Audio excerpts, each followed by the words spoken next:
Hello everybody, welcome to a new tutorial from Sound for More. It's Leo speaking. Today I'm going to show you how you can use the multi-out version of FAC Medusa.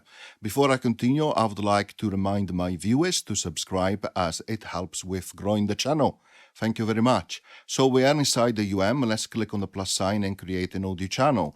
Let's select as an audio source file player, but you can choose something else, of course. Let's choose a file which I previously created like so, and let's set it to loop.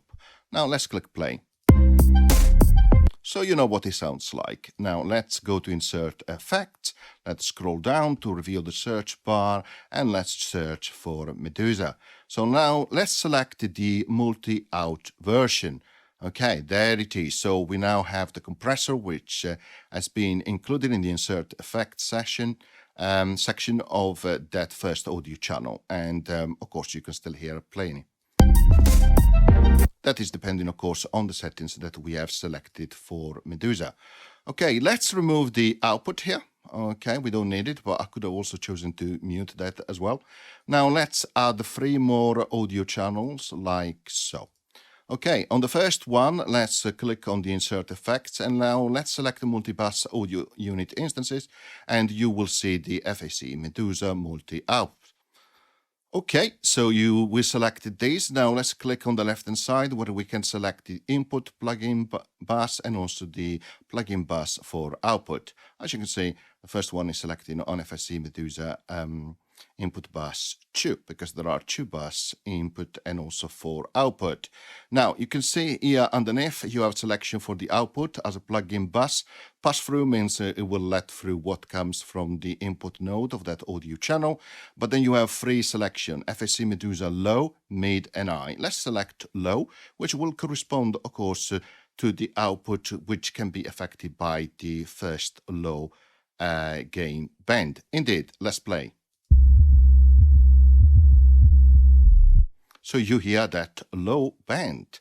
Okay, so now let's click on the insert effects for the third channel and let's select again FAC Medusa, and now you can see that the output is selected to FAC Medusa mid. Let's do that on the 4th channel as well, and you will see in this case that the output selected is FAC Medusa high.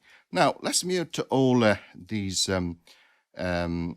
second and third channel, and let's leave the 4th one, which is corresponding to the high band, active. So let's play. Now let's click and open one of those instances, doesn't matter which one, and now let's play. You can adjust the gain here for the high frequency, for the high band, and also you can adjust the saturation. Let's try.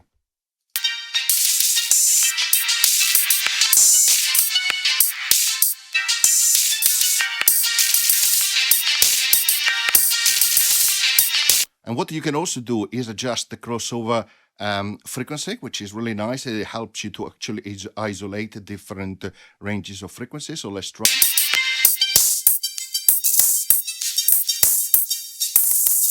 And you can also change the slope, which will make a significant difference.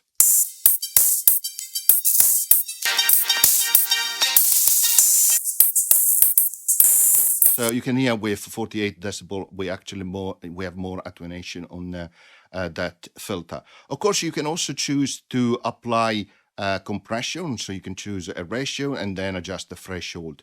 Of course, if you have threshold which adjusted is lower than your 0 decibel, then it will start to make a difference if you have compression applied as a sum or as a split. Okay, so one is a sum, you will hear an increase of volume. So let's try.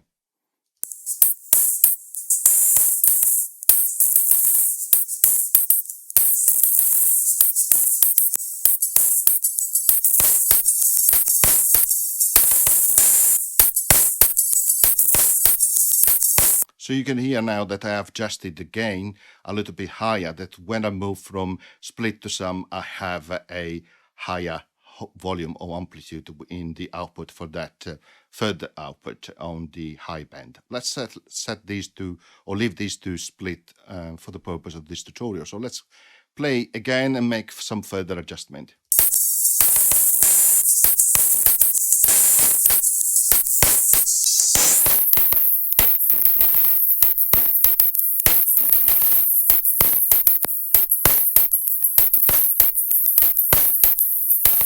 Okay, that is nice. Now let's mute that and unmute the low one, and let's make some further adjustment there.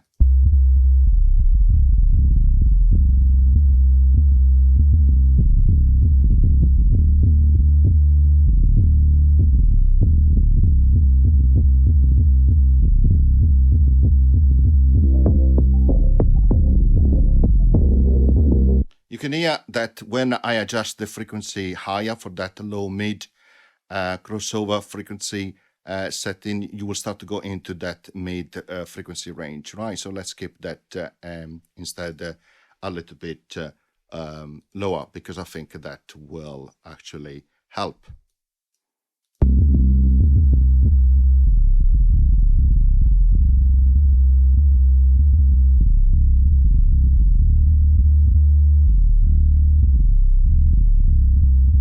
Okay, that is nice. So what we are going to do now is, why not? Let's try to see if what it sounds like when we have different bands active. So let's exit here. Let's enable we leave the low one active and also the high one active, and let's click play.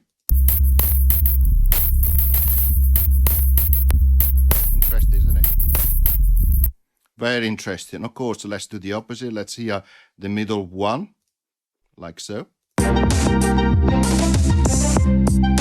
And of course, you can do some further adjustment inside.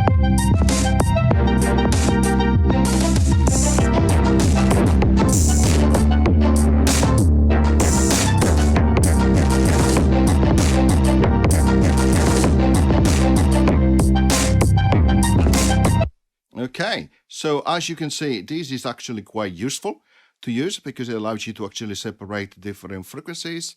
So you can have the low, high, and mid separated out, and you can also still apply compressor, and for all the different settings that you have available in Medusa can be applied. But it is also useful to generate different type of outputs. And indeed, if you were to, for example, change the audio source, for example, to a drum pattern, you can isolate, for example, the kick drum from the snares as well, playing with different frequency crossover. So I hope you enjoyed the tutorial and found it useful. As always, see you next time. Bye.